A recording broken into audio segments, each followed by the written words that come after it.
Hey guys, so it's the end of the year, and I thought today we could watch some old Nintendo Power tapes and DVDs. I've had a few of these tapes lying around, and I always thought they were kind of interesting, so I figured we could make a little video about it while I work on upcoming videos. I just thought I'd let you guys know that I've really appreciated all of the support from subscribers and comments, and because of that, I've been going pretty hard on getting some new videos out in time for next month. It's probably going to be about a 2-week gap between the next few videos, being Portal Part 2 and Mega Man Command Mission. I do have one or two smaller videos planned to go in between. We'll see what the timeline looks like. Well anyway, back to the actual video.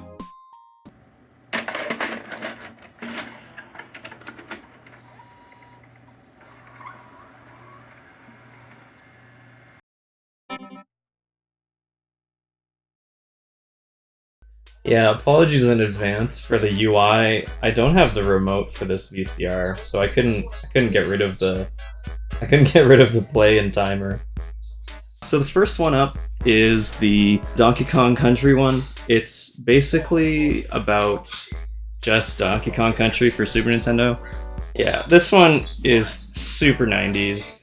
I thought that the Play It Loud stuff was really cool though.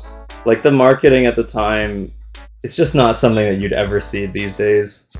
And I find it's just made with such, like, what would you call it? Like authenticity. It's just so unabashedly exactly what it wants to be. This guy shows up in a few of them, I think. I think I saw a Storm Eagle back there. Yeah, so this is also kind of the beginning of the Treehouse, which is like a big part of Nintendo now. But I think it's still pretty cool to see the way that the marketing changed to try to meet. It's almost like trying to meet Sega where they were at. It's pretty crazy how they didn't let you play as Donkey Kong in Donkey Kong Country after the first one. I was just curious as to how you made them look so real.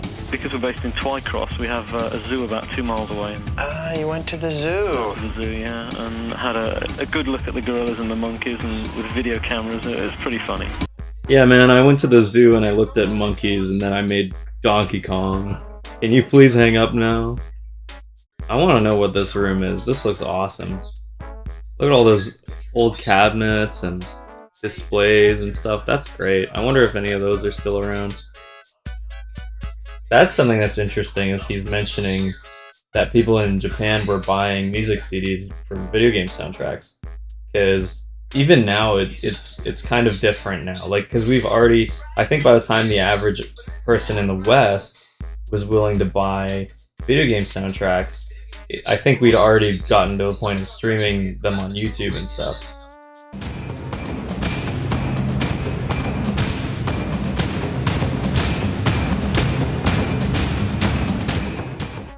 Oh, that was the DK tape. Pretty cool. Very heavily edited. Not entirely my most nostalgic thing ever. I do remember playing Donkey Kong Country at friends' houses and stuff. Every once in a while someone would have a Super Nintendo, but not really my thing. Let's see what's in here. This is great though. Hey guys, can I play? Big Nintendo Power energy.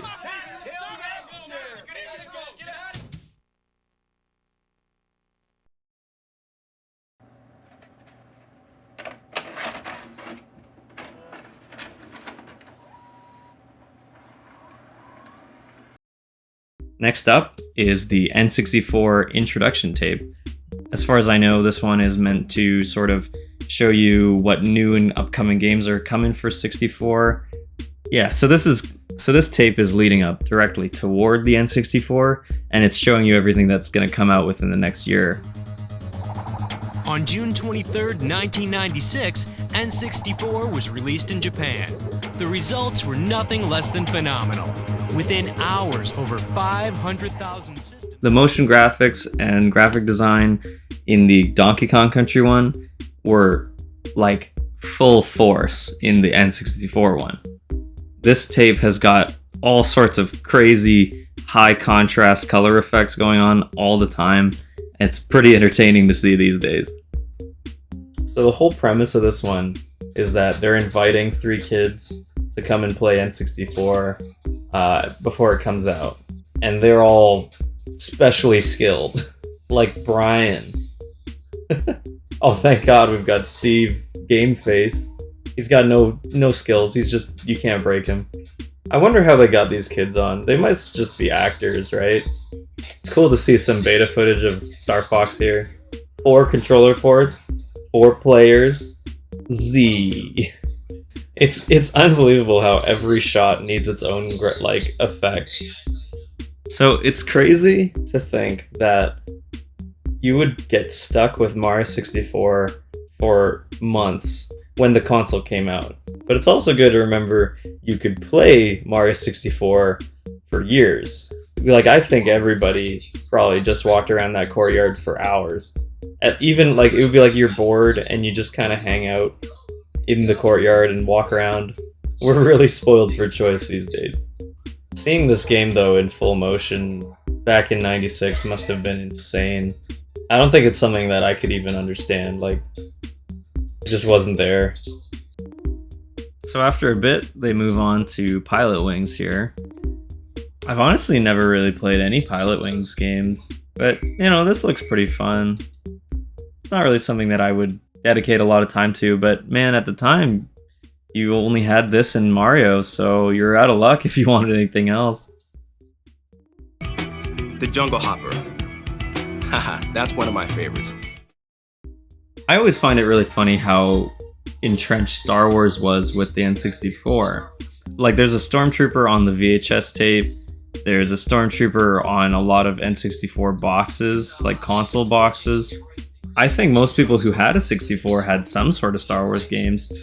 A lot of the best games were from Star Wars. I haven't really played this one very much though. I know there were Star Wars games for every system, but it felt like if you had a 64, you had to play some Star Wars stuff. Oh, Kirby's Air Ride is part of this. Yeah, this game never came out on 64, and it looks completely different in that short clip. Cruising USA is a great game. I think USA or World is better, I forget which one though. This GoldenEye footage looks completely scripted. And we got Mario Kart R here. I think Star Fox 64 didn't come out for another year or so after this, because I know that there's a tape just dedicated for Star Fox. So that was the N64 demo tape. A lot more interesting, in my opinion, than the Donkey Kong one, because it focuses on a lot of different aspects of the 64, and the editing is also a lot more fun. I think it's kind of funny that both of these tapes end with Killer Instinct in some way. They're like I personally was never into Killer Instinct, but I'm sure that if you grew up at the time, it would have been like way more important to you. So I don't really have too much nostalgia for it, but it is really cool that both of these tapes end with Killer Instinct. I also kind of suck at Killer Instinct, so it doesn't matter. Anyways, I'm gonna grab some more coffee and we'll move on to the Nintendo Power DVD from 2005.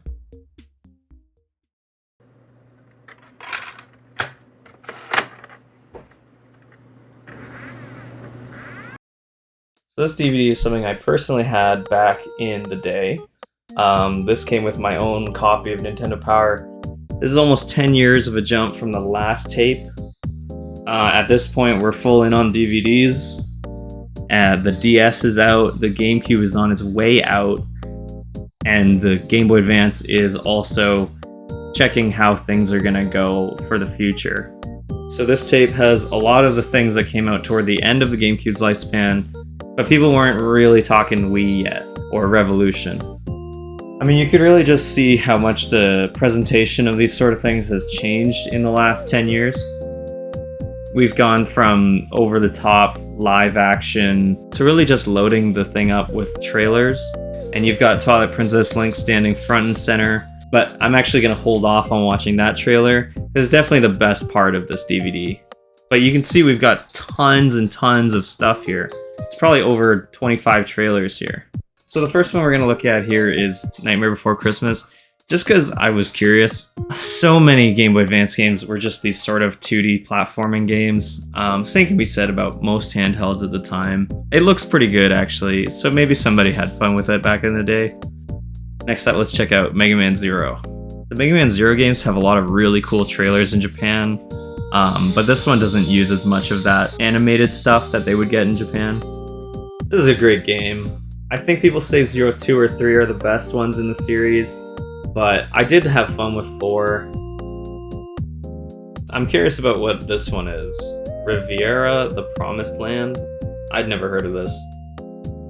I guess I shouldn't have been surprised that it was Atlas. I was actually a little surprised how much Japanese content was still in this DVD. I know it's a preview, so obviously a lot of these things are still in their original language. This game does look really cool. I'm surprised I've never heard of it, though. The GBA at this point was still going really strong, but I think when the DS blew up the way that it did, they really just dropped it. There's probably some world where the DS didn't succeed as well, and the GBA got another good year or two of life. Let's look at some DS stuff, like Pack Picks. I felt like there were a lot of DS games that came out toward the start of the system's lifespan that were so experimental and creative. I mean, they say it's like the developer system. I feel like a lot of these trailers so clearly represent how the DS was a system for developers. And it's not something that you want to play every day, but it's so creative. The problem is that a lot of these creative games that you might have wanted to play, you kind of wouldn't, because you'd have to choose between this and maybe like the new Zelda game. I feel like I saw this in like Walmart bins back in the day, but I'd love to give it a shot sometime. It just looks so creative and fun. Trauma Center's gotta be one of the more iconic DS games, right? I feel like it's something that I think of when I think about the DS. Honestly, my DS experience, considering how many hours I put into my DS, is really low. Like, I think I just put too much time in Animal Crossing and Pokemon, and not enough time in a lot of these really creative games. Though this is a little bit before I got my DS, so I did technically miss some of these. I didn't get one until the Lite came out. Here's a few more DS games as well. DS was really pushing lots of good stuff out at the time.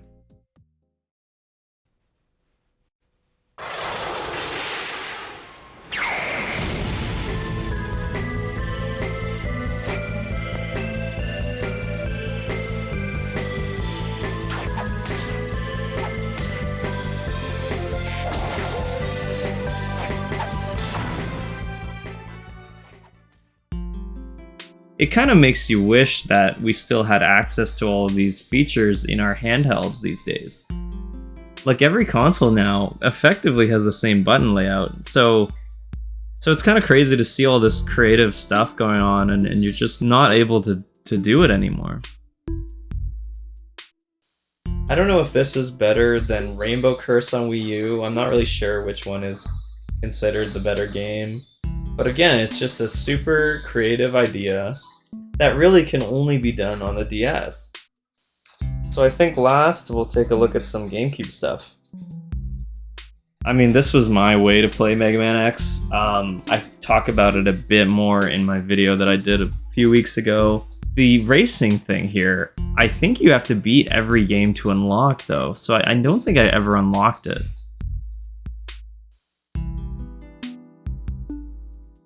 So we're on the last page here. I did play Fantastic Four back in the day, so maybe we'll check that one out. I actually remember enjoying this game, playing it as a rental. I do own it now, but I've never given it the time of day since. I should probably give it a try. I wonder if it's still any fun. Co-op beat-em-ups were kind of the name of the game at the time. Shrek got a co-op beat-em-up, Teen Titans got a co-op beat-em-up, Ninja Turtles. It felt like basically if you didn't know what to do, just make a co-op beat-em-up. Okay, so let's take one last look at this trailer here for Digimon World. I do remember seeing a lot of ads for this in Nintendo Power at the time, but I heard this game like actually is terrible. If you've actually played it, let me know if it's any good, but I feel like I remember hearing that it's really bad. And I'm a fan of Digimon too. Like I would like to try it out at some point, but I think it's also really expensive too. Expensive and bad, the worst combo. Alright, last let's check out the iconic Zelda trailer from 2005 E3. RIP E3, by the way. Yeah, I think this trailer on this DVD I've probably watched a dozen times, maybe. The hype for this game was immense. I remember just having so many questions, like, what are all these what are all these locations? I wish we got to see more of these locations in the final game. A lot of stuff in this trailer got cut.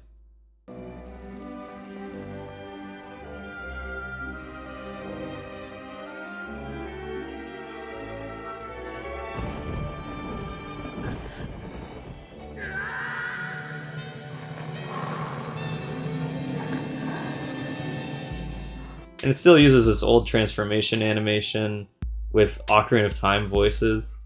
I do kind of wish they kept Midna's like cel-shaded hair, but I understand why they changed it. They really sold the scale of this game at the time. Yeah, so at this point the game, it was, I think, functionally playable, but I think maybe you couldn't finish it completely yet. And this is where it gets its full Twilight Princess name. So great. I think 2004 was the first Twilight Princess trailer, at least I assume. Shout out to the folks who made all these VHSs and DVDs. They're pretty cool, and it probably took a lot of work.